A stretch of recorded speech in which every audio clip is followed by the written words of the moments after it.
My name is Kathleen Cahill, and this is my dog Grim. He's an Australian Shepherd, and I'm here to have an appointment with Nancy. She's coming in to bring her dog Joker to obedience class, and she'd like to get some information about our training program and the types of methods we use and any problems she might be encountering with her dog.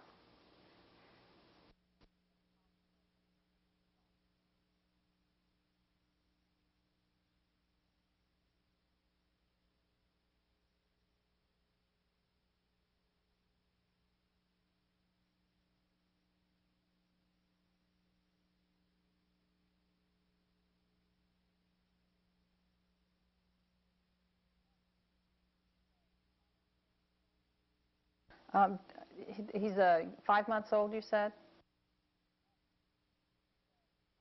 Okay.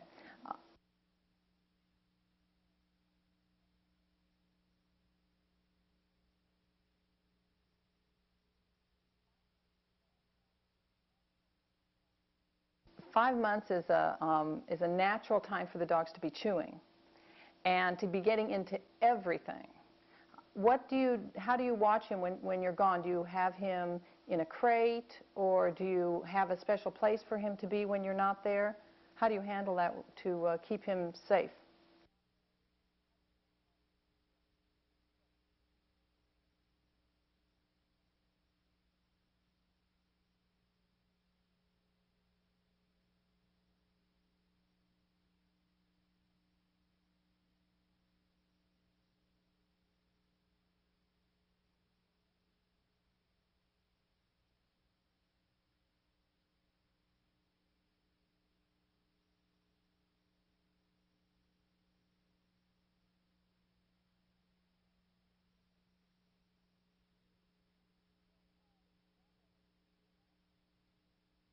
Well, a dog that age, it's natural for them to chew, and just like you wouldn't leave a baby or, say, a 3 or 4-year-old child alone for a while and then come home and expect them to have behaved themselves and not gotten into things, we have the same problem with dogs.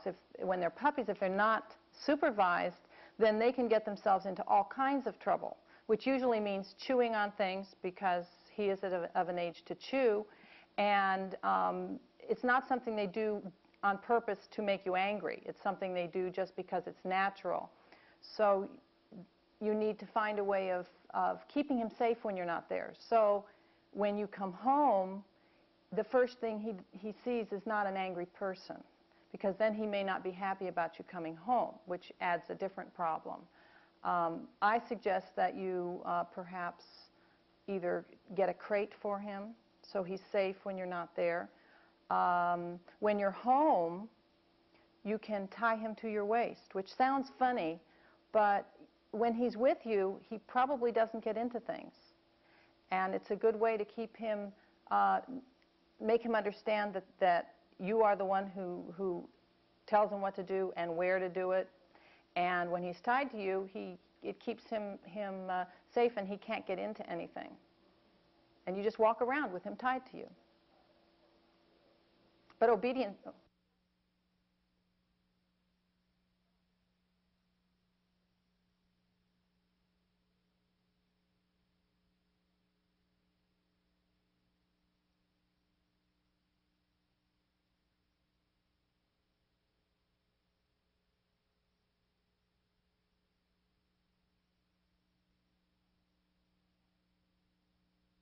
Well, we have a class that lasts 10 weeks, and it costs $90 for the 10 weeks.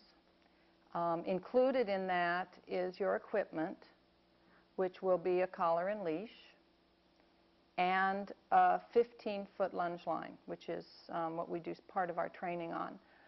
The classes are about 10 to 12 people in a class, and we try to keep it to an hour, but sometimes it goes over.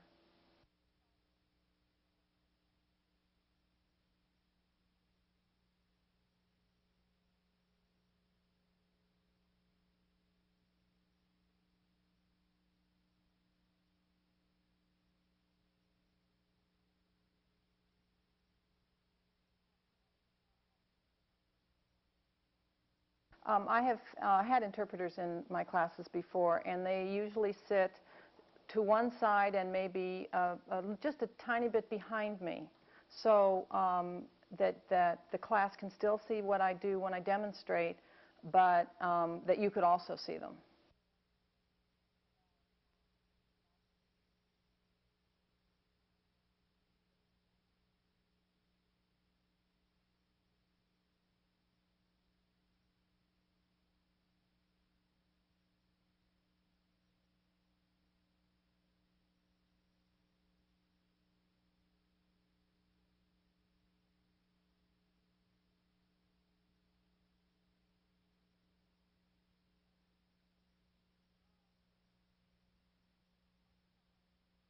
Um, we can use your own signs, but they have to be signs that we can also use while you're teaching the dog. In other words, some of the signs, for example, sit, which some people use as the sign for sit, you can't do that at the same time you're handling your dog. So you would be, because you need a hand to put on the dog. So we would teach you a different sign to use for sit when you're teaching the sign. But later, if you want to switch, you could do both signs for a while, and then you can go to your own sign. The dogs are adaptable that way.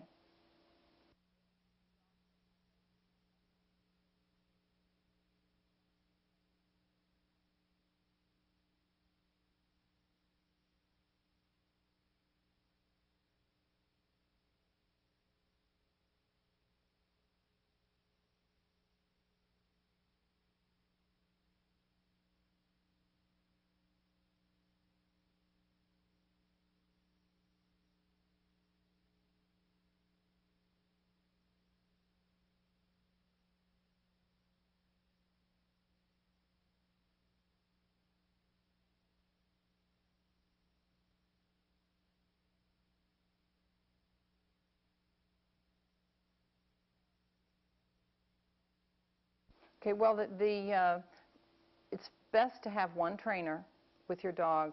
Later, if you want other people to work the dog, if they work the dog in the same way, the dog will listen to them. But it's best to have one trainer, because then the dog is learning from one person and not getting confused by people doing it different ways. We start all our work on leash, which means that the dog is never loose. And the best thing is that for a long time after, your dog is not loose. So if he's running around the backyard and you're playing with him, it's a good idea to have even 100 feet of just a light line attached to his collar when you're supervising him, so that if you call him and he decides he doesn't want to come, you have a way of bringing him into you, because you don't want, otherwise he plays doggy tag, which I'm sure your puppy probably knows very well. And that's not fun, because it's very frustrating when your dog just stays just far enough away from you that you can't get your hands on it.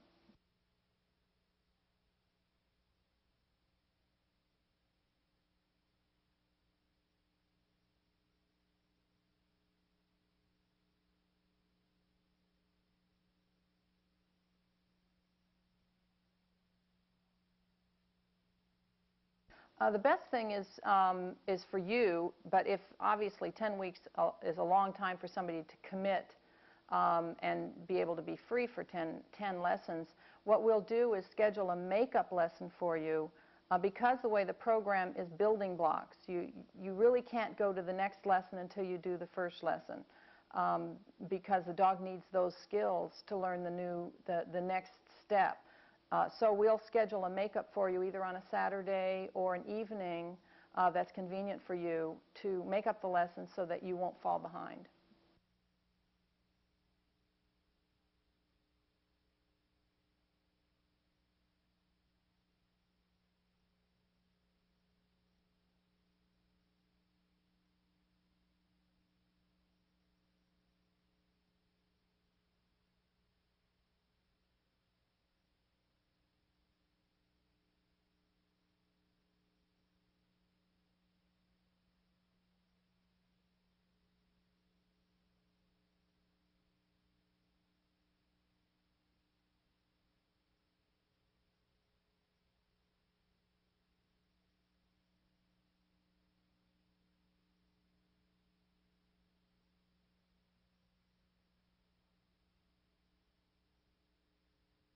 Well, dog training is just like teaching kids. It's never over.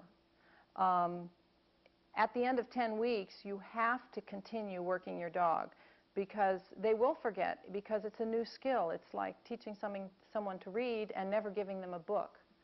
They're going to forget how to do it eventually. So you just, every time you handle your dog, you remember the things you learned in class. For example, if your dog jumps on people when they come in the house, then that's the time to do your sit-stay.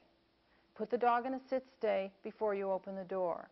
Or if your dog likes to get into the dishwasher when you're loading dishes into it, that's a time to do a downstay.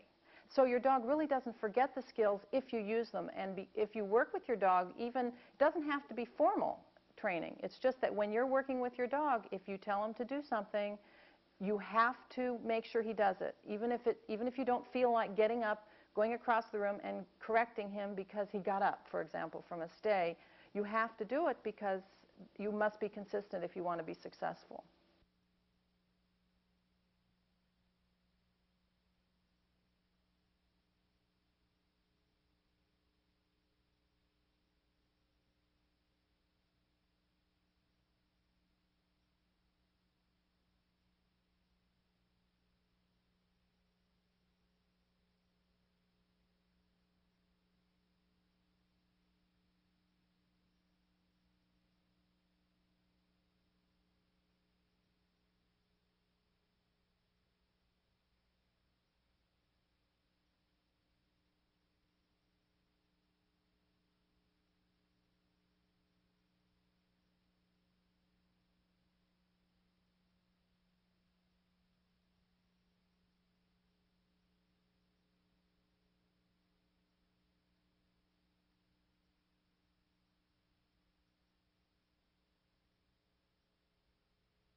Well, we're located in Laurel, and we only have one facility.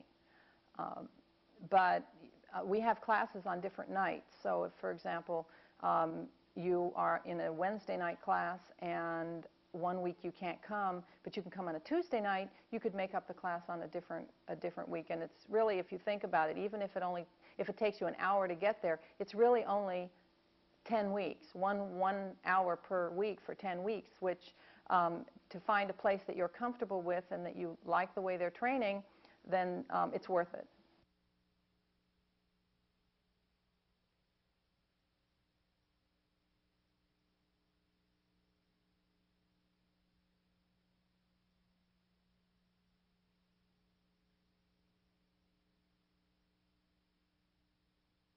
Sure, I have to wake him up first.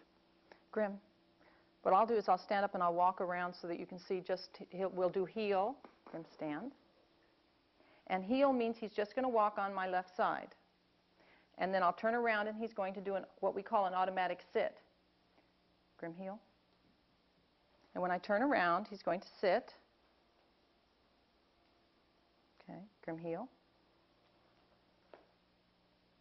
And then we teach the down. Good boy.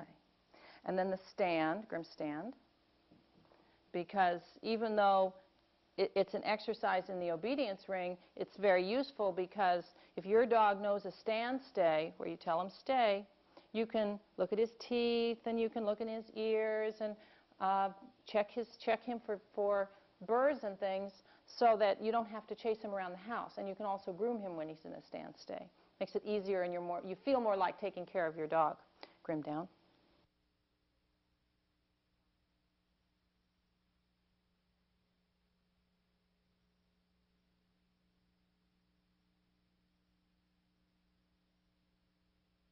Grim is 6, so he's had a lot of time to practice, but he likes working for me. And I don't food train. I don't give him food when he does something that he's supposed to. I just praise him, I pet him, and I tell him what a good boy he is. And if he doesn't do what I've asked him to do, then I do what we call a collar correction, where I just take and give him a I'm not going to do it really at this point because he hasn't done anything wrong, but you give a quick jerk on the collar and then immediately relax the collar, and that reminds him that he's not doing what he's supposed to do.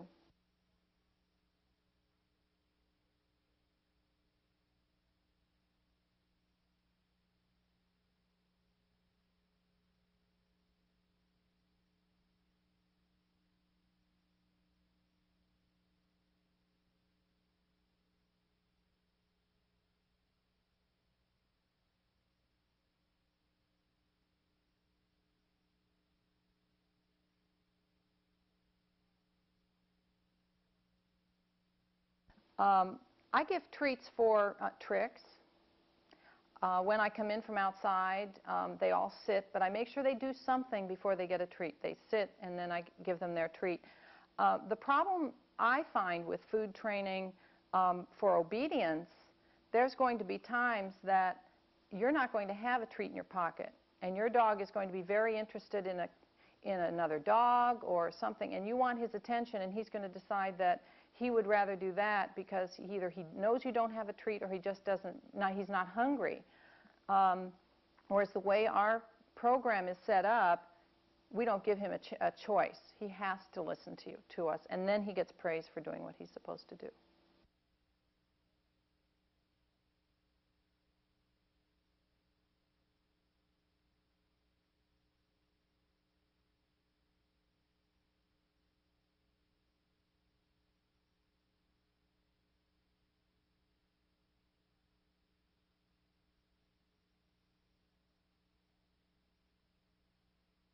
Well, you do it by having him on the 100-foot line because ultimately you will be able to have him off leash. He will heel without a leash, and you will have what we call a reliable recall, which means that even if he is playing with other dogs or he's interested in something else, if you call him, he will come to you. But in order to get to that point, you have to work it up so that he doesn't think he can get away from you. And you do that by always being able to get him. And dogs don't know, a well-trained dog doesn't know he's faster than you are.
Well, that depends on what the other dog is doing.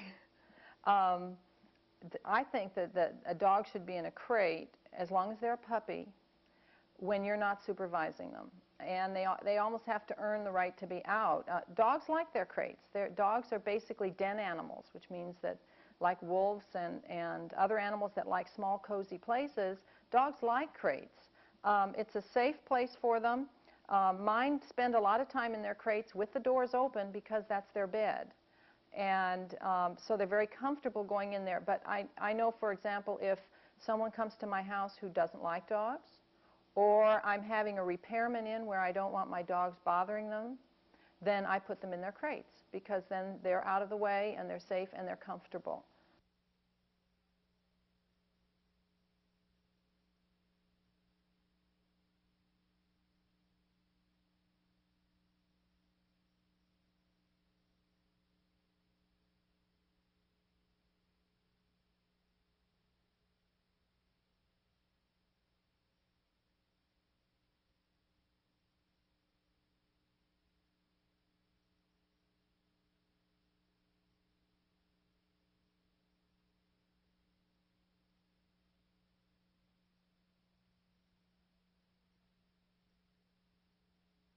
Depends on where you get it. If you get it from a store, then you're going to pay more. But there are catalog order companies where you can get probably a crate to fit your Dalmatian, fit Joker, because you want it to be to fit him when he's grown. Probably you could get it for about $60 or $70. And I would suggest you get one that folds up so you can put it in your car if you're going to someone's house and you want to take your dog with you. You want them out of the way, say when you eat or something, or if they don't like the dog, at least you can bring them with you if you have to. You don't have anybody to watch him. But $60 or $70, I think, something like that.